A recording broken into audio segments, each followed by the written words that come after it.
Olá a todos, sejam bem-vindos ao quarto episódio da sexta temporada do Bate-Papo sobre Composição. O Bate-Papo é um projeto de extensão do Departamento de Composição da Escola de Música da UFRJ, que visa dialogar com músicos sobre questões relativas ao mundo da composição musical. O projeto propõe travar um diálogo com músicos de diversas vertentes, tanto da música de concerto, do jazz, do MPB, sem restrição estética. Os vídeos dos bate-papos dos 5 anos anteriores, de 2020 a 2024, e desta temporada, 2025, estão disponíveis no nosso canal do YouTube. Inscreva-se e ative o sininho para receber notificações sobre os próximos programas. Os programas de 2023 em diante estão disponíveis também em formato podcast no Spotify e na Apple, dentre outras plataformas. A equipe que realiza esse projeto é formada por mim, Liduíno Pitombeira, pelo professor Ian Wagner e pelo compositor extensionista Ítalo Spinelli.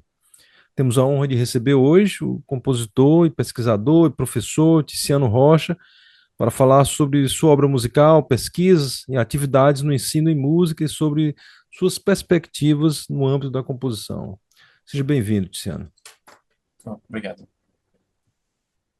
Boa tarde, Tiziano. Boa tarde a todo mundo que está aqui acompanhando a gente. Então, lendo como de praxe a bio do nosso convidado, né? O Tiziano Rocha, ele é natural de João Pessoa, na Paraíba, e estudou composição com Eliere Moura, aqui no Brasil, e Virgílio Melo, em Portugal. Foi premiado na 21ª Bienal de Música Brasileira Contemporânea com a obra Digressão de Força para Trio de Percussão e tem obras executadas em festivais em diversos países, tais como México, Canadá, Portugal e Estados Unidos. Seu trabalho é voltado para o timbre e as temporalidades musicais. Desde 2007, é professor de composição e teoria musical na UFPB. Bom, bem-vindo mais uma vez, Tiziano. Obrigado aqui por topar participar do nosso bate-papo. Obrigado pelo seu tempo, pela disposição.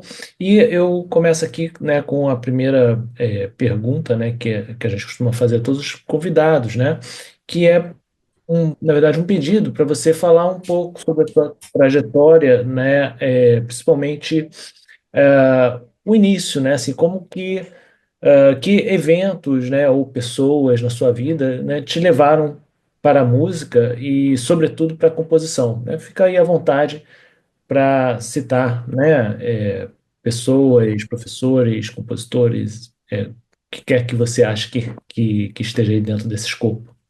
Joé. Obrigadíssimo pelo convite, pessoal. É muito bom, é um orgulho, né, participar de um projeto assim. É, ter mais espaço, né, para o pessoal saber que compositores existem no Brasil, né, de um modo geral, isso é importante. E assim, portanto, é uma honra, né, isso que eu quero dizer. E assim, da minha formação, é uma formação meio não ortodoxa, tá? Assim, nada tradicional. Mas não sei, a gente acaba se afeiçoando também, né? Assim, ao próprio percurso, né? Pelas coisas, né? Que vai descobrindo aos poucos. É, sendo bem, vamos dizer assim, indo bem para trás, talvez uma das coisas mais importantes para minha formação musical como um todo foi, assim, o ambiente de música que minha mãe cultivava em casa, tá? Assim, né? Então, assim, a gente ouvia música brasileira, a gente ouvia Beatles, né? Quer dizer, ela ouvia, tá? Assim, ela ouvia música clássica e assim, e as coisas iam surgindo para mim daí, né? Os amigos que eu tinha, né? Uma primeira adolescência assim, não tinham muitas influências musicais específicas, né? Quando você tinha, era, nos tocava na rádio, alguma coisa. Então, as minhas referências eram mais assim internas. Então, quando eu tive lá para os seus 10, 11 anos, eu fui ter aula de teclado, porque algum amigo né, uma amiga da minha mãe, né, dava aula de teclado, você quer estudar? Eu fui estudar teclado. Era aquele teclado que você, não sei se todo mundo conhece, né? Aquele teclado que usava aquelas revistas muito específicas, com as letrinhas dentro das notas, que você não aprende a ler partitura nenhuma daquele jeito, né? Então, bem preso, né, naquilo, ali. E eu, na verdade, cheguei a pedir à professora para ter um outro repertório, né? Eu queria tocar coisas simples, assim, eu já gostava de Beethoven, né? Mas ela não tinha isso, né? Eu acho que não conhecia. E uma pena, porque em João Pessoa a gente teria gente mais do que habilitada para ensinar isso, né? É só que estava fora do meu radar, né? Assim, completamente, né? Para você ver como eu acho necessário uma certa divulgação geral de música, né? Assim, né? A do concerto, talvez, principalmente por causa de acontece em nichos e a gente não ouve falar que existe, né? Em João Pessoa isso acontece, é enorme, tem uma longa tradição e, por exemplo, eu passei batido até o vestibular, para vocês terem uma noção, assim. Então eu tive aula, né? Mas depois de um tempo desisti, né? E lá pelos 15 anos foi que eu quis voltar a ter um contato com música, aí mais por causa de bandas de rock, né? E aí eu aprendi a tocar violão sozinho, né? Na marra, né? Uns amigos, aí sim já alguém tocava violão e aí dizia, não, faz assim. E aí eu fui meio nessa, né? Então, passando 3 semanas para tocar uma música sozinho, né? Nessa e fui até o vestibular de música, né? Que me impunha um certo medo, porque, né? Não estudei nenhuma coisa. Cheguei até o departamento de música aqui da UFPB para perguntar como era a prova e acabou que eu tinha um conhecido que tinha um aluno, né? Que era aluno do curso, perdão, e que aí eu fiz aulas com ele e acabei entrando no curso, né? E no curso de graduação, para mim, foi um grande divisor de águas, né? Eu acabei entrando no violão clássico, né? Era a coisa mais próxima na época, né? O curso de composição na UFPB só foi abrir por volta de 2008, se eu não me engano, né? Então não tinha, e eu já queria fazer música, tá? Então, assim, né? Já era uma coisa, eu já tinha, nesse tempo, eu já tinha escrito letras e tentando musicar de uma maneira bem canção, assim, né? Popular, mais voltada para o rock, lógico, mas acabou que eu sempre quis compor de um modo geral. E eu gostava muito de música clássica, né? Então já tinha tentado a essas alturas, né? Mexendo em core, coisas assim. E as músicas não tinham nem pé nem cabeça, né? Porque você vai na maneira muito na louca, assim, né? Sem, sem pensar em nada, só vai jogando ideia, né? Então, assim, né? Se você não tem referência, você vai desse jeito. E durante o curso, para mim, foi uma revolução em muitos aspectos, né? Tipo, aprender o que é musicalidade na prática, né? Ter a técnica do instrumento, a entender a harmonia por trás das coisas, né? Então, para mim, foi um período muito bom, assim. Eu no começo fui meio que quase assim, um turista, no sentido que toda a minha turma se conhecia desde criança, praticamente, porque já tinham feito a Escola Antônio Navarro, que é como se fosse o nosso conservatório daqui, né? Então, o pessoal, ou os próprios cursos da UFPB, e eu vi um pouco de fora, mas, na verdade, acabou sendo interessante para mim por tudo ser diferente. E a composição ficou mais direcionada quando o professor Eliere Moura veio ser professor na UFPB, né, em 2002, 2003, 2002, e aí a aula de contraponto modal renascentista dele já me fascinou muito, assim, porque eram justamente referências, tá? Minha música não tem nada a ver com contraponto modal, eu ensino contraponto modal hoje, adoro, acho muito, muito bom, assim, defendo bastante, porque tanto pelo ponto de vista da polifonia quanto da música modal, né, para a gente sair um pouco do tonal, e eu tento o meu melhor dando essa disciplina, porque para mim foi muito relevante, tá? Então, no ano seguinte, quando o professor Eliério abriu o seu curso de extensão em composição, lógico, eu era um dos primeiros a estar lá, né? E aí, daí não parei mais, né? O curso de violão eu acabei em 2004, né? A graduação, mas já migrei para composição. Então, em 2005, eu fui o primeiro aluno de mestrado de composição. Eu era da segunda turma aqui do PPGM, né? Pós-graduação em música aqui da UFPB. Mas de composição fui o primeiro aluno, né, no mestrado. E aí, depois do mestrado, eu acabei indo trabalhar em Cuiabá, né? Na UFMT. Né? Eu fui ser professor substituto lá a partir de 2007 e depois professor efetivo a partir de 2008. Né? Só voltei para João Pessoa em 2017. E nesse meio tempo, eu fiz o doutorado em Portugal, né? Universidade de Aveiro, né? A gente tinha um contato, né? Assim, era o professor João Pedro Oliveira, né? Foi orientador da minha esposa, né? E para mim foi a professora Isabel Soveral, e eu acabei tendo aulas também de composição com Vigílio Melo, né? Que Ian citou aí, né? Que é um compositor português muito culto, assim, tem uma música muito interessante e que, nossa, cada aula era um mundo assim também, né? Então eu cito os dois, Eliere e Vigílio, porque a influência realmente foi muito grande, né? Mas não posso deixar de citar também, né, já que Ian falou de pensar em nomes, o professor Didier Guigui, né,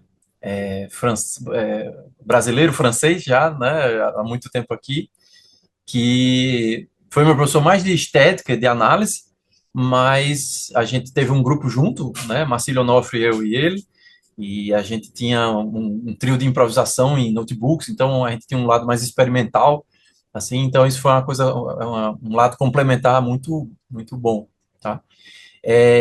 Meu principal instrumento, que estava dizendo ali do hino, antes da gente começar a gravar, é a guitarra, tá? E assim, aí acaba que isso tem uma ligação com, assim, uma ligação por acaso, tá, gente? Assim, que é com a música eletroacústica, né, que eu gosto de fazer hoje, embora eu não sou um especialista, né, eu sou meio misto na música eletroacústica aí, e por exemplo, eu fiz escola técnica, eu sou técnico eletrônico, então, assim, essas coisas para mim meio que se ligaram, né, através da guitarra também, né, então tudo, né, se reforçou, né, junto à composição. Então, por exemplo, para mim a composição hoje, eu acho que o currículo de um compositor de hoje tem que ter a música eletroacústica, assim, né, como uma boa parte, né, assim, é obrigatória, vamos dizer. E é mais ou menos esse o percurso, tá, gente? Assim, se aparecer alguma coisa aqui, coisa a mais eu me lembro, eu falo aqui em seguida. Perfeito. Ótimo. Oi, Só, não, só, Ian. só um minutinho, Liduino, só Sim. antes de passar para essa pergunta, só uma curiosidade. Quando você entrou no mestrado, foi com o LR também que você estudou? Foi sim, com a LR, né? E aí a gente fez 2005 até 2007, né? Defini 2007. Ah, tá ótimo, valeu. Perfeito. Aí eu queria que você falasse um pouco agora, você mencionou o doutorado, no mestrado, Uhum. que você falasse um pouco da sua pesquisa e como é que ela interage com a composição, né? Tanto numa linguagem mais acústica, de instrumental ou eletroacústica, né? Se você... É, ela foi assim, Liduino, mais, no princípio, no mestrado, mais acústica, exclusivamente acústica, né? Mas era pensado muito em temporalidades, tá? Né? É um tema que o próprio Eliere já trabalhava e que eu me encantei por várias facetas dele. E na composição, o bom é que a gente pode tentar a sua abordagem sobre aquilo, né? Então, a gente não está tentando, vamos dizer assim, descrever um tema, né? Secar as coisas sobre um tema. A gente está, na realidade, jogando possibilidades criativas através de um tema, né? E a questão das temporalidades, da linearidade, não linearidade, que são conceitos até um pouco mais, vamos dizer assim, objetivos e tudo, né? Isso influenciava a composição de diversas maneiras. Então, das próprias obras, né, que eu tenho mostrado aí, algumas no YouTube, tem muito essa ligação, às vezes, né, de dois tempos, às vezes separados alternadamente, né, às vezes simultâneos, né, então uma música que evolui numa velocidade e outra em outra, né, e velocidade não é bem a questão, né, mas é um jeito de a gente explicar, né, e eu sempre achei muito interessante isso, principalmente ligado à forma, né, eu gosto muito de forma, de como a gente conta, né, quando foi para o doutorado, isso já entrava um pouco mais a questão da identidade desses materiais musicais, né, fazendo esses discursos. E aí eu tenho o lance do timbre forte, né, e aí eu tinha pesquisa sobre, assim, né, não tanto pesquisa, eu diria, mas assim, né, uma utilização de música tradicional, folclórica, através da viola de 10 cordas, né, a viola de arame no Brasil. Em Portugal eu peguei algumas coisas de lá também, né, já que o doutorado era lá, fazia sentido, e é rico, é bem interessante, né, então eu trazia algumas coisas de lá também para dentro da música. E então nesse doutorado já foi uma coisa um pouco mais misturada, tinha uma peça exclusivamente eletroacústica, né, uma peça de orquestra, né, e uma peça mista e outras duas acústicas, então já era um pouco mais misturado, porque era já meu desejo, né, de estar um pouco mais.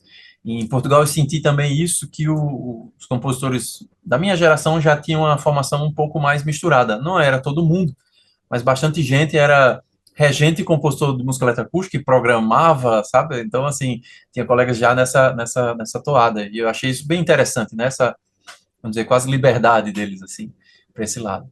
e quis trazer e aplicar essas noções de discurso musical, temporalidade e como manipular isso através do timbre, né, e da identidade geral, né, no, na música eletroacústica também, né, e aí eu estabeleço alguns conceitos lá de unidade semântica, né, até uso conceitos do próprio Didier Gigi, que eu mencionei antes, né, ele tem um livro que chama Estética da Sonoridade, que foi importante para mim, assim, né, nessa parte do doutorado, justamente para trazer alguns outros conceitos de identidade, né, de material musical, vamos dizer assim, né. Você chega no doutorado a propor alguma tipologia dessas temporalidades, digamos, quando elas estão justapostas ou sobrepostas. Você falou uma coisa bem interessante, né? São temporalidades diferentes, né? Aham. Não, de ter uma tipologia, não, Lidwina, eu só proponho possibilidades, né, até porque acho que já outras pessoas tinham, né, então, por exemplo, o Christian Murray na Time and Again, né, uma peça de orquestra sinfônica dele, né, ele fala que ele compõe a peça inteira e depois picota ela como fosse um filme e embaralha, né, então, por exemplo, Sim. então é alternado. E esse era um modelo que já me interessava, já de 2005, eu tenho peça Quinteto Brasil já com essa ideia, né? É lógico, o Tristan Raio vem antes, né, gente?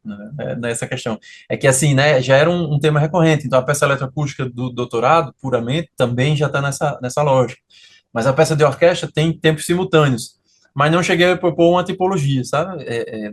A única coisa que eu proponho mais específica, vamos dizer assim, conceitos, a unidade semântica musical, que englobaria, tipo, motivo, englobaria a sonoridade que Didier traz, que já é uma evolução do objeto sonoro, né, de Pierre tá? Então, assim, eu tentei englobar um pouco mais coisa, vamos dizer, né, porque eu queria atravessar, vamos dizer assim, barreiras, né, tem uma puramente instrumental, tradicional, de um jeito, eletroacústica em outro, né, ou então uma composição mais voltada para a sonoridade, como Debussy, né, e todo o pessoal que carrega essa herança também, né, aí eu fui mais para esse lado, sabe?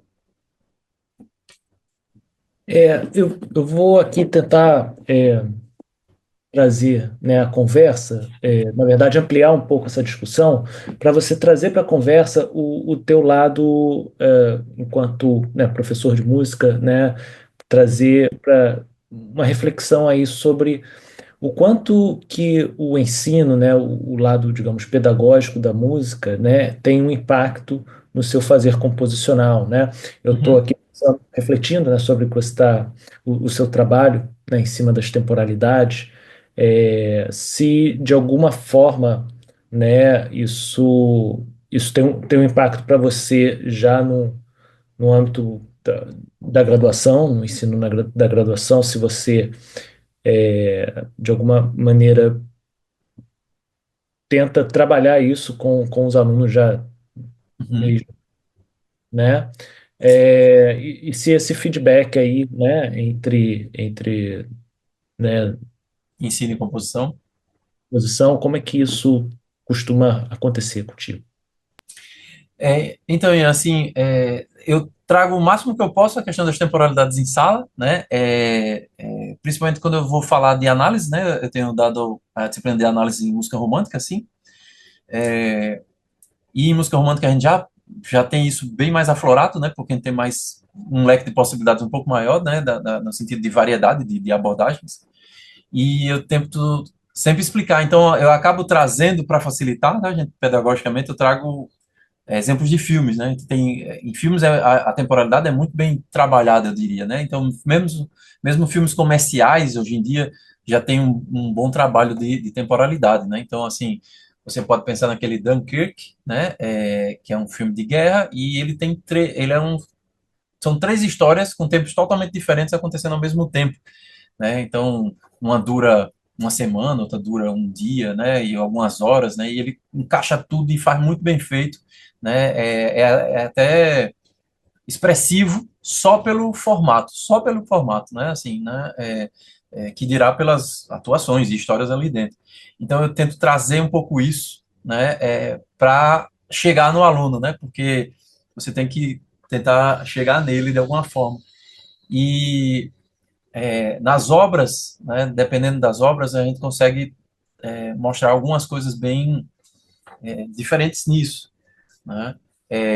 A sensação, por exemplo, que que uma obra barroca pode gerar, né, que em alguns momentos parece só uma grande textura, né, dependendo da obra, né, que meio estática, né, assim já dá uma ideia disso, enquanto a gente pega um concerto para violino, né, mais tradicional, mais estabelecido, ele é muito linear, né, ele carrega muito a gente, né, essa sensação de que é um conceito muito importante ali para alguns dos autores que eu trabalhava, né, que o tempo do relógio é uma abstração, né, que o tempo experienciado, vivido, é que é o tempo real para a gente, né, o tempo que a gente quase toca, vamos dizer assim, né, metaforicamente. Isso é uma coisa que eu gosto muito de trazer para os alunos para gerar questionamentos, né, de modo geral. E acaba que o ensino, né, e a composição se misturam para mim, assim, eu dou aula de tutoriais de composição, né, diretamente, e mesmo já é uma coisa muito rica, né, de poder discutir ideias, né, sugerir, né, eu tento ir para uma abordagem muito de provocar o aluno, fazer tipo, é isso mesmo que você quer, né, que som você está querendo, aqui está causando certo, né, vamos dizer assim, certo efeito, você vai por essa linha, você não vai, aqui poderia ter tal coisa para melhorar, né, a ligação, ou então para aumentar o efeito que você está querendo causar, né? Mas mesmo na disciplina, por exemplo, de contraponto, a abordagem já é mais criativa, né? Eu peço que se crie. O exercício parece burocrático, né? E é isso que eu tento enfatizar com eles, ó, só parece, tá, gente? Assim, porque depois que você entende as regras, você começa a conseguir ser criativo ali dentro, né? Eu também faço um curso de extensão em composição, né? E tem sido bem importante para alguns alunos assim terem esse contato, né? Com a gente faz inclusive meio música eletroacústica, meio acústica, tenta, né, fazer um bem bolado disso daí, mas que a gente traga para os alunos assim possibilidades, né? Tanto de ferramenta quanto expressiva, né? Então assim a gente aprende técnicas, mas a gente aprende também a conversar sobre música, né? E que para mim era muito importante, né? Aquele lance, a gente tenta trazer o que a gente achava que era importante, né? Ou que a gente viveu bem, né? Em termos de formação, ou que a gente gostaria de ter vivido bem, né? Assim, né? Vou para esse lado, tentando dar um fazer musical mais presente, tá? Mais em primeiro lugar. E para mim, acaba que isso é composição, né? Assim, eu digo aos alunos de instrumento, ó, gente, vocês não vão ser compositores, mas a gente está aqui tentando criar, que vai ser muito mais vantajoso, eficiente até de entender as coisas, né? Do que só conversar sobre, né? Por exemplo, a polifonia, tá? A gente poderia, mas dá muito mais trabalho do que se vocês fizerem, né? Se vocês tentarem de alguma forma, né? Então tem sido assim. Muito legal assim a maneira que você está colocando, né, de ver, né, de fato como você emprega na prática, né, do teu fazer pedagógico, né, já esse trabalho. E me ocorreu uma coisa aqui, né, meio que pensando aqui em voz alta contigo, Uhum. é, se como essas experiências de temporalidade, né, elas são de certa forma subjetivas, né, como Aham. você o tempo do relógio é uma abstração e acredito que para os alunos também, né, cada aluno tem uma percepção de uma temporalidade, digamos, de um discurso musical de forma diferente, né? E você já passou por alguma situação que da percepção que os teus alunos têm sobre uma determinada música, um determinado trecho, né? Se colocar um pouco em xeque assim a percepção que você tinha sobre Sobre aquilo? uma temporalidade específica? Isso. Não, assim, porque eu normalmente já parto desse lance que, assim, que é subjetivo. Eu sempre encho bastante a paciência do pessoal dizendo, ó, subjetividade não é qualquer coisa, tá, gente? Assim, não é qual, tanto faz, né? Não é tanto faz, né? É, tem uma certa variação, vamos dizer assim. A Barbara Barry, no musical time dela, ela tentava propor um certo modelo, assim, né? Então, o coral de bar seria um tempo linear, né? Padrão, assim, médio e tal.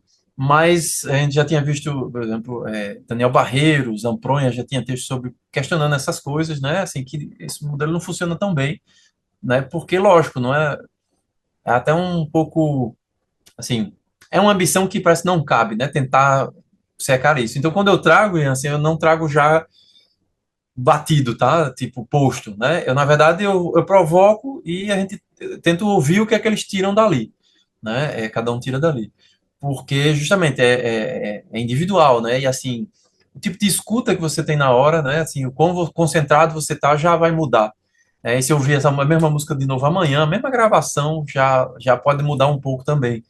É, mas não é do tipo, né? Assim, completamente diferente, né? Mas lógico, acabei já tendo bastante discussões com isso, com a orientadora, né? Já tive e tal. E assim, faz parte, né, do jogo. Então, por isso que assim, são guias, são tentativas, né? Manipulação de tempo, né? Como é que você tenta chegar lá, mas lógico, você não seca. Até porque assim, o pessoal confere, em certas culturas pode funcionar até certo ponto, né? Mas outras culturas já podem considerar completamente diferente. Para quem já teve a oportunidade, por exemplo, eu sempre cito isso, um concerto de música tradicional japonesa, né? Com shamisen, koto, a temporalidade é completamente diferente de tudo, né? Que você ouviu em música de concerto ocidental. E vale bastante a experiência por isso. Curiosamente, tem filmes que vão nessa toada, assim, né? Que tem uma temporalidade muito lenta, né? Eu me lembro na Cidade de Silvia, que é um filme francês e espanhol, assim, né? Que tem quase, praticamente não tem diálogo, né? Não tem música.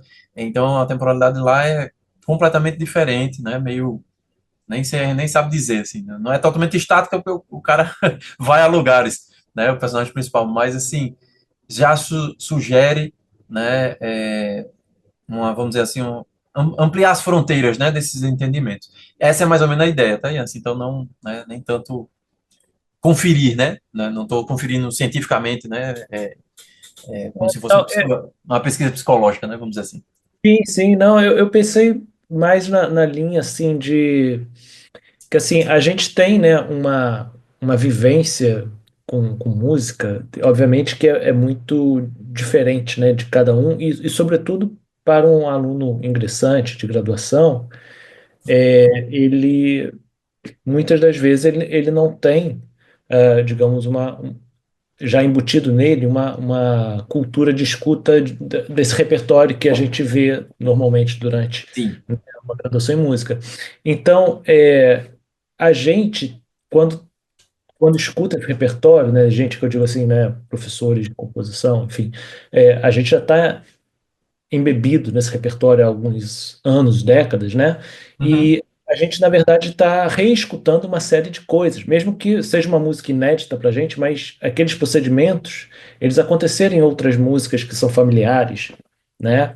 Aham. E acredito que a nossa noção de temporalidade, não só da temporalidade, mas de temporalidade, Uhum. ela é influenciada bastante por isso, por a gente estar reescutando, né, esses elementos. Já para os alunos, muitas das vezes é a primeira vez que eles estão escutando aquilo, né? É.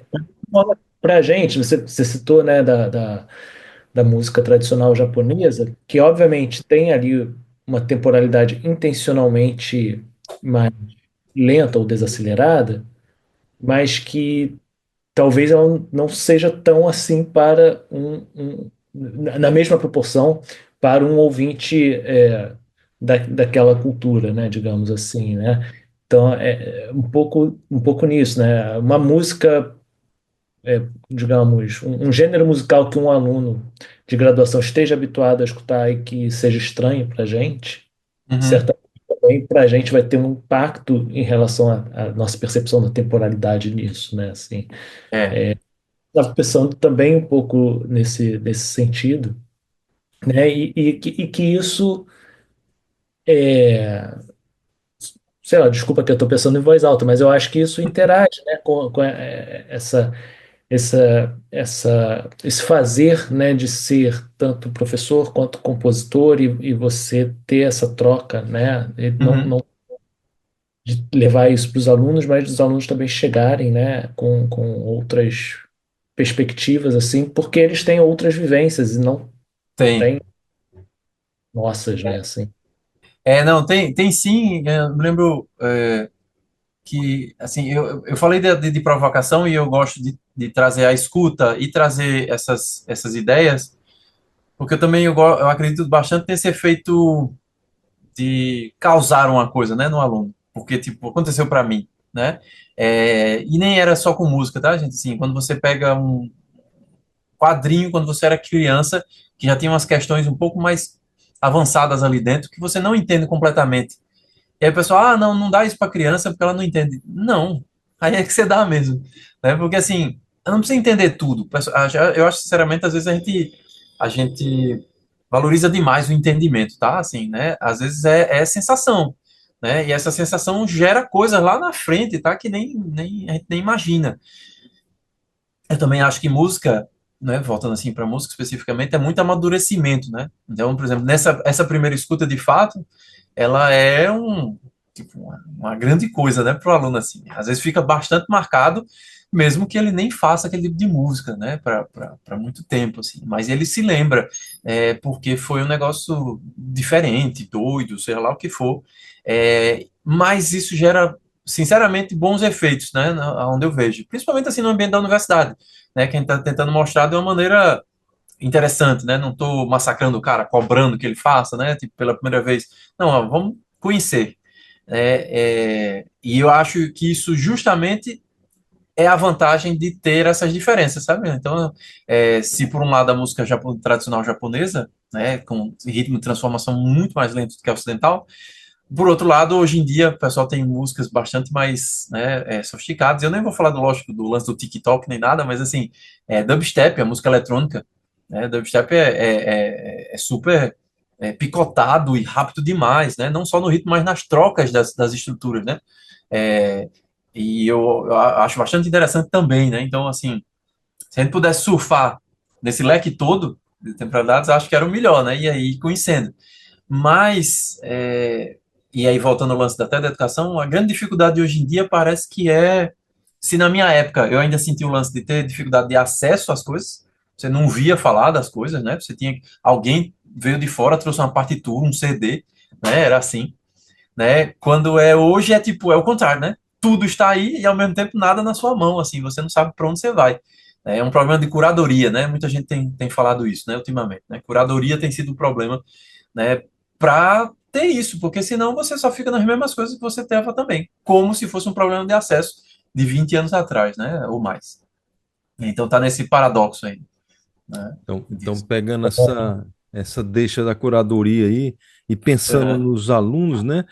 É, que referenciais você acha que referenciais você indicaria para a pessoa começar a adentrar nesse assunto das temporalidades?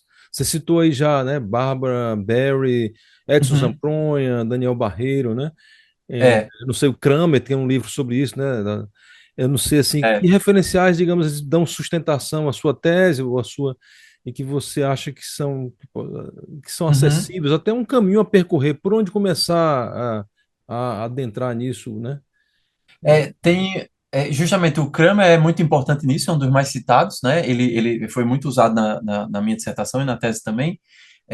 O lance da linearidade, da não linearidade, né? Ele é um bom porta de entrada para você entender esses conceitos, eu diria, né? Mas depois se você, aí a Barbara Berry complementando, né? Eles dois andam bem juntos até, né? Você vai ver muita gente que traz os dois. O Zamproia e o Daniel Barreiro, né, que era mestrado do Daniel Barreiro, eram artigos, se eu não me engano, específicos, mas em português a gente não tem tanta coisa assim.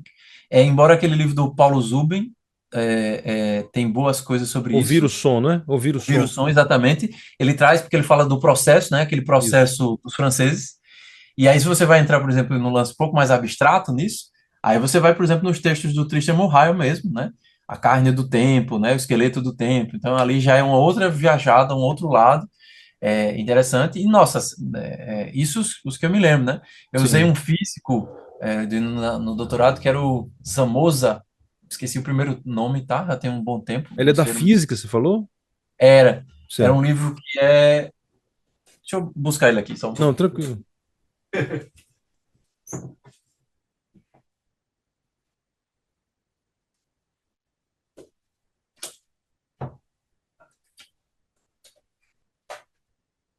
Pronto, tá aqui. Ele é o The Twin Dimensions, do Geza Zamosi, tá? Vamos ver se aparece aqui bem. Bacana. É um livro antigo, tá? Foi um pouco difícil de achar, mas foi bastante interessante por conceitos no geral, tá? Assim, ele até fala, né, que os músicos foram os primeiros a medir o tempo pelo lance de ter que tocar junto, né? Então, Uhum, tipo, uhum. estabelecer uma unidade de tempo regular, né? Então, Sim. eu trouxe conceitos interessantes. E, assim, aí às vezes você vai para os filósofos, né? E aí você pode ir muito fundo nisso, né? Bergson, que todo mundo fala, Som. É. né? E mesmo Bachelard, que é mais conhecido por outras coisas, mas Bachelard Uhum. acaba, né, Sim. revisitando Bergson e indo para esse lado. E sim, Suzanne Corrigiu. Langer, né? Suzanne Langer. Suzanne Langer talvez seja mais acessível, né, de você tratar um pouco mais do lado filosófico. E Tá em português, né? Tem aquela filosofia é nova chave, tá em Nova Chave, português, né? isso. E é muito bom de ler, né? É Isso, relativamente fácil de ler. Para texto de filosofia, isso é isso. uma raridade, né? Assim, porque faz parte da questão, né? Perfeito, Da própria perfeito. filosofia em si. E aí, assim, mudando um pouco de assunto, eu queria que você falasse Uhum, agora de uma maneira, a sua visão sobre as perspectivas da composição, né? Pode incluir pesquisa também, ensino no uhum, Brasil, na América Latina, ou mesmo começando pelo Nordeste, né, João Pessoa, como é que você uhum, vê? Isso eu estou pensando assim em relação a festivais nacionais como Panorama, Bienal, né, e uhum. concursos de composição, que oportunidades você vê assim para a gente, tá? Já está Aham, atuando na carreira, né? na E área, né? também para quem está começando, né? Os alunos que estão começando.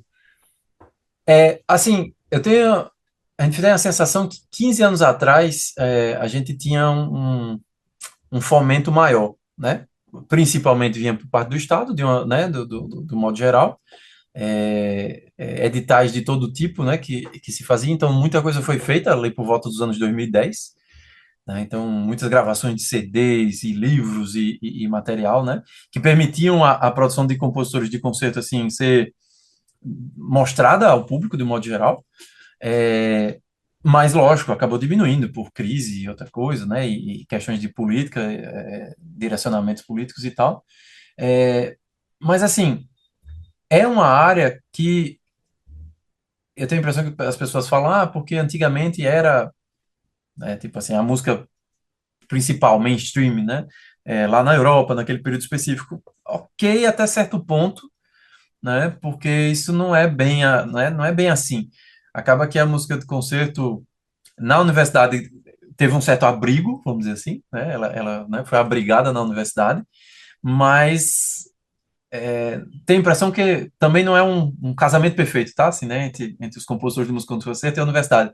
Tem um certo atrito aí, que até certo ponto é bom, tá? Que tenha, né? Se fosse só hegemônico, né? Só tudo, né, homogêneo, era um pouco ruim, né? Mas o que gera é assim, a gente tem, principalmente no Brasil, uma dificuldade de obras tocadas, né? E de poder trocar ideias e de ter público não músico para isso. É uma questão que todo mundo fala. Né? Passa um pouco pela insistência, tá? Assim, na minha opinião, né? Eu não tenho não me sinto derrotista, não me desanimo, tá, gente? Faz parte, eu acho que sempre fez parte, né? Meio que assim, ir mostrando. E, sinceramente, se a gente mostra para jovens, né, assim, tende a gerar bastante curiosidade, né? E anos depois, como eu falei, aquele lance do impacto, isso acaba que a pessoa diz, não, eu já ouvi algo assim e achou interessante. E é meio que esse trabalho, tá, música concerto. Estados Unidos e Europa tem um lance de encomendas, de grupos estabelecidos, né? Lógico, muitas vezes por causa de investimento do Estado, de modo geral, né? E a gente aqui está em falta disso, né? Pô, tá faltando. Mas eles têm um certo circuito próprio. No Brasil ainda tem muita coisa para ser feita, né? Nesse sentido, colocada. Mas como um todo, né? Eu sinto que o Brasil ele essa formação eterna enquanto sociedade. Justamente porque, tudo bem, não é a cópia da Europa, a gente não é, nem sei se quer ser, né? Essas alturas, os compositores de concerto não querem ser. A música de concerto brasileira quer ser autoral há mais de 120 anos, né? Falando sobre isso, né? Assim, discutindo sobre isso. É, mas o modelo de sociedade quer ter, lógico, uma possibilidade de diversidade de discursos musicais, de possibilidades musicais, eu diria, né? E eu tenho a sensação que no Brasil ainda vigora muito o lance da moda, tá? Vou falar assim, né? Que é as coisas que são mainstream, elas são muito mainstreams, né? Assim, e se você, eu conhecia muita gente que ouvia música porque aquela música da moda agora, porque outras pessoas ouviam. Disse, não, essa aí, bota aí que todo mundo gosta dessa, né? Já vi muita gente botando música para ouvir assim. E é uma escuta de música bastante estranha, né? Na minha opinião, né? Assim, você não escuta porque você tem interesse, você escuta só pelo social. Eu sei que o social é importante, mas só pelo social, né? Tem tanta coisa para se descobrir. Eu acho que falta isso, assim, a gente descobrir coisas, a gente vê que descobrir uma arte de modo geral não é uma coisa, sei lá, só de elite e tal, né? Quem faz música de concerto no Brasil, gente, não é elite, tá? Assim, não é elite econômica, com certeza. Então, assim, é, é uma questão de gostar, e é por isso até que eu falo da questão do entendimento, né? As pessoas, eu não entendi, é uma música muito cerebral e uma coisa assim. Não é, né? É pelas sensações em si, se você gosta daquelas sonoridades, daquelas sensações ou não, né?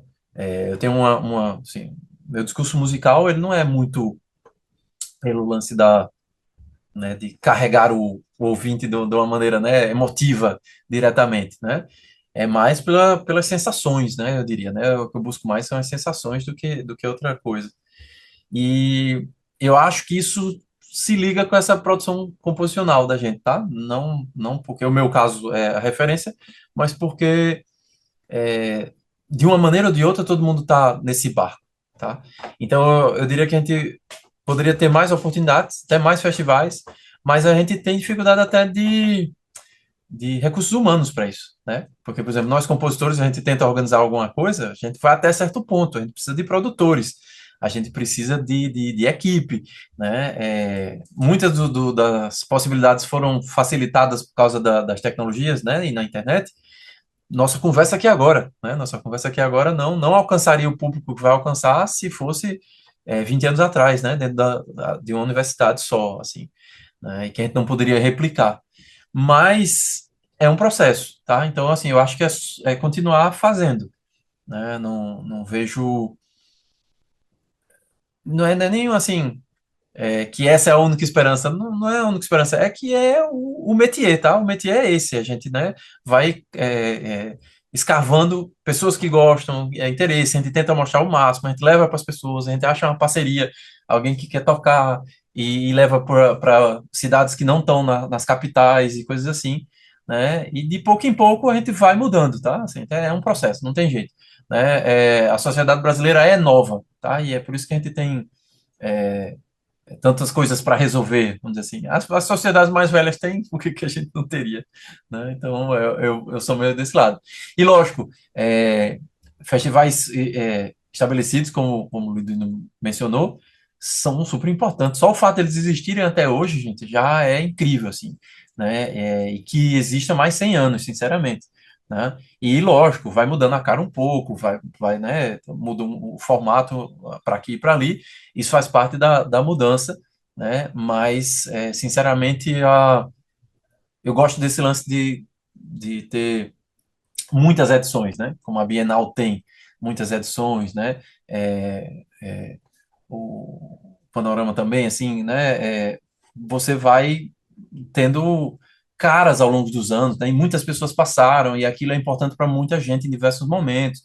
Isso é fundamental, sinceramente, né? A gente tentou fazer a gente fez 2 anos aqui o Plurissons, né? Com Januíbe Terreira, né? Na direção geral. Eu e Cristina Dignart, a gente fazia o apoio. Aí eles estão fazendo agora em Belo Horizonte, né? É outra possibilidade. Tem uma troca de ideia muito, muito jóia ali também. E vamos fazendo mais, né? Eu sou meio desse sentido, tá? Então, por exemplo, aqui, Liduíno, a gente tem feito, a gente fez um selo de música eletroacústica dentro do Compomos, né? Que é o Laboratório de Composição Musical da UFPB, para quem não conhece, né? Compomos já tem aí 20 anos. A gente lançou um selo de música eletroacústica, que é o Entre Circuito. Então, Entre Circuito, a gente está juntando e tentando dar uma regularidade aos concertos dele. A gente fez aí mês passado, né? Se eu não me engano, já tô. Os dias vão passando, vai ficando biruta aí, tá? Mas a gente tem feito muito numa abordagem de música acusmática, né? Para 8 canais, né? Ali na Sala Radegundes Feitosa, aqui mesmo. Mas a minha ideia é que a gente possa ter mais vezes, né? E mais formatos, né? Música mista e começar a entrar mais, né? Já consegui fazer com a Orquestra Sinfônica da UFPB, trombone alto, orquestra de cordas e eletrônica, né? Então, assim, tô meio dedicado a isso, a música de concerto eletroacústica agora, aqui em João Pessoa, que não tem uma tradição longa, né? Assim, né? Tá mais ligado à acústica, vamos dizer assim. Tá ótimo. A gente tá chegando agora aqui na parte, no quadro final, digamos, né, do programa, onde a gente pede para você, o convidado, falar um pouco sobre, né, algumas obras, né? E Uhum. a gente parou duas telas para você falar, e aí eu pedi para você começar falando sobre a sua obra Digressão de Força. Essa é Uhum. para percussão, não é isso? Isso. Digressão de Força é um trio de percussão, tá? Que uma da percussão é basicamente uma bateria, tá? Só sem os pratos, vamos dizer assim, né? Mas é uma bateria, né? Quando o pessoal tocou na sala Cecília Meirelles, inclusive, né? Colocou a bateria ao centro e tudo, né? E os percussionistas ao lado. E é uma música que, assim, tem o lance das temporalidades como uma luta, vamos dizer assim, entre certos fluxos e texturas, né, mais longas, mais lentas, por momentos mais de ataque, né, e assim, irregularidade métrica, né, então assim, as interrupções eram mais para o lado da irregularidade métrica, né, e as texturas um pouco mais, lógico, fluidas e longas, meio sem começo nem fim, vamos dizer assim. É uma obra que eu gostei bastante do resultado, pela possibilidade. Percussão é muito divertido de escrever, né? Assim, uma das coisas mais é muito gratificante percussão rapidamente, né? Você parece que se acerta fácil, né? A sensação que fica, né? Agora vai escrever para uma peça para viola solo, né? Por 5 minutos, aí dá um trabalhão, né? Mas assim, é, foi uma peça, então foi bem legal de ver isso, de trabalhar isso, por causa desse lance de até da gente poder usar mais em métrica, né? Já que o percussionista tem uma vivência muito forte, né? Com métricas. Então a gente pode usar um pouco mais, né? Eu tenho um quarteto de cordas que a gente tenta fazer isso, aí já dá um trabalho, né? Para o pessoal assim, né? Ou então orquestra sinfônica, né? A minha peça do doutorado, a Filarmônica de Minas Gerais tocou no começo de maio, né? Justamente, começo do mês passado. E é lógico, ela é difícil de montar, né? Porque eu estou propondo umas coisas ali bastante, né? Vamos dizer assim, abusadas, né? De tipo, dividir os divis e os últimos violinos terem um próprio gesto diferente do que o maestro está fazendo, né? E coisas assim. Então, digressão de força facilita porque um trio se vendo ali, né, de percussionistas, então eles conseguem ver isso, né, de uma maneira mais simples. Eu acho que fluiu bastante. A gravação tem no YouTube, assim, dá para ver, eu acho que consegue fluir, né, aquela performance, pelo menos, né, e ela é muito isso. O lance da digressão de força é porque é justamente, né, são desvios, né, e a força pelo lance dos atritos, né, do discurso principal, né, dessa entrada e saída desse discurso principal. Eu tendo muito a títulos assim, tá? Abstratos, né? Que não são referência diretamente de alguma coisa. Eu gosto muito, muitas vezes é introspectivo, tá? É como se fosse uma jornada interna que a pessoa pode ter. Sem querer, quando eu vejo, eu já estou mais pensando em música de uma narrativa assim, tá? Pessoal, às vezes existencial, se for o caso, né? Mais do que referência a eventos e coisas e lugares, tá? Aí, Ventos Alísios, você falando em título, né? O que, É. Se puder falar um pouco sobre Ventos Alísios. De onde veio essa, né, Levi? É, É verdade. Ventos Alísios, tá? Eu gosto bastante dos títulos e aí eu até vou pensando neles assim, em separado. Às vezes eu pego o título, acho legal e dali vem a música, sabe? Tipo, pelo título me inspira a compor alguma coisa. Quando isso acontece, por sinal, o melhor dos mundos, porque meio que já tem todo o caminho, vai saindo, né? Vou descobrindo mais fácil. Se a peça tem que vir primeiro, sem dar esse tempo de pensar no título, aí eu já peno um pouco mais, né? Para chegar nela. Eu sei que muita gente tem dificuldade com o título, né? Lógico, eu também tenho, mas é só porque eu gosto quando o título vem primeiro. Então, Ventos Alísios é assim. É, Ventos Alísios seriam aqueles massas de ar, né, que vão do sul para o norte do planeta, assim. E aí essa tem um quê de referência, tá? Até me contradizendo aí, né, um pouquinho, mas lógico, toda regra tem sua exceção. Essa é uma peça que tem um pouquinho mais de referência, né? Tanto que dentro dela eu faço referências musicais diretas, tá? De canção latino-americana, a Beethoven, né, e Villa-Lobos, e tem uma mistura disso justamente por causa desse lance do da América do Sul emanando alguma coisa, tá, para o norte, assim. Só que lá ainda assim é abstrato, né, eu não dou respostas prontas, né, eu gosto de falar assim mais como provocações. Então, traz música nordestina também de uma certa maneira, só que a música nordestina que eu trago, ela tende a ser misturada, tá? Dentro das outras coisas, assim, né? Diluída até, né? Assim, como se fosse um DNAzinho alterado virando uma outra coisa, né? Uma outra sonoridade. Eu gosto bastante de citação dessa maneira. Então, desde o mestrado, né? Minha música parte para esse lado. Eu trago uma inspiração de música indígena, mas na verdade sou outra coisa, né, porque eu quero tentar formar outros sons, né, outras coisas, né? Não vou saber imitar música indígena, tá? Não tenho essa pretensão, não saberia fazê-lo, tá? E também não quero fazer, né, na minha música não é europeia, né? Lógico, então não vai para esse lado também, tá? Então, Ventos Alísios tem esse nome, tem a ver inclusive com movimentos sociais e políticos, né? E o que é que talvez a gente pudesse ensinar ao mundo, né? Se a gente puder ter essa pretensão às vezes, né? Eu acho que às vezes a gente pode, tá? E aí é uma música que até foi feita muito rapidamente, né? Mas que eu me dediquei bastante.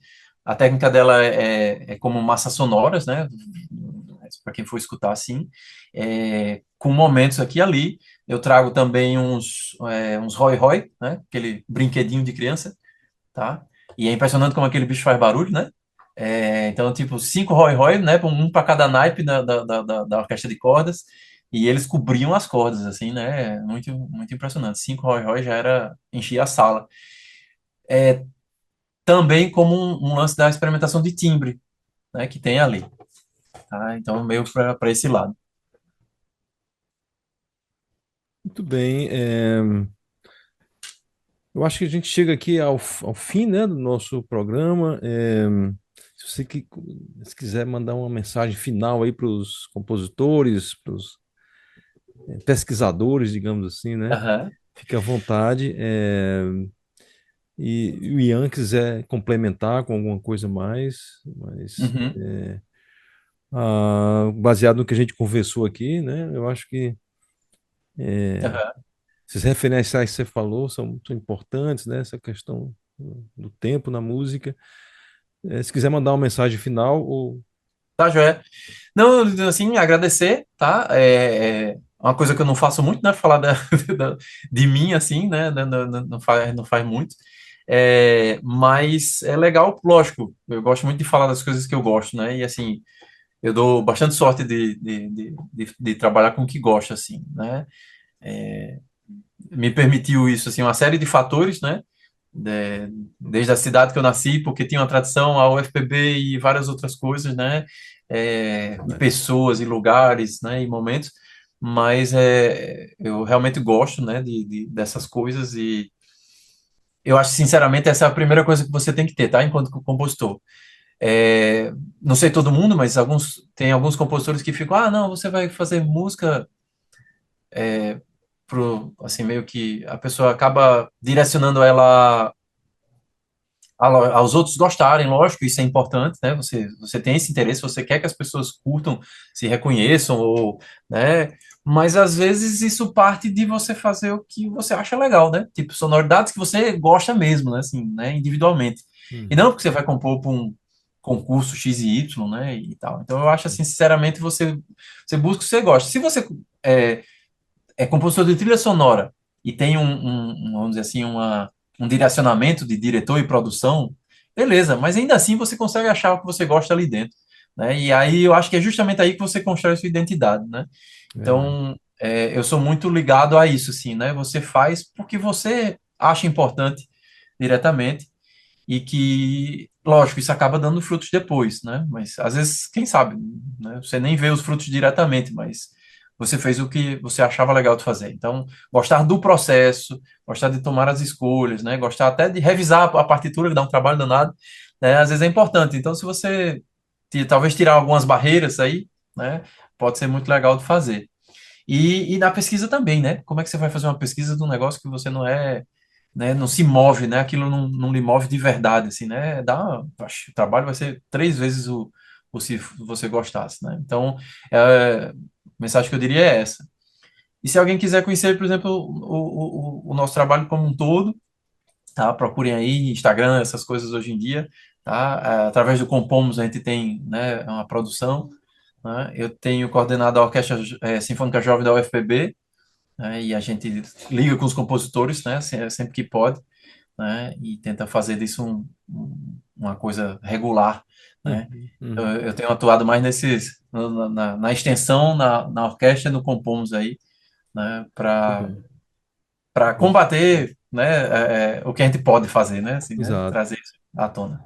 A gente está deixando no link do vídeo, no vídeo do YouTube, os três links das suas peças, e a partir daí as pessoas Joia. podem se ramificar, né, para Exato. conhecer outras coisas, né?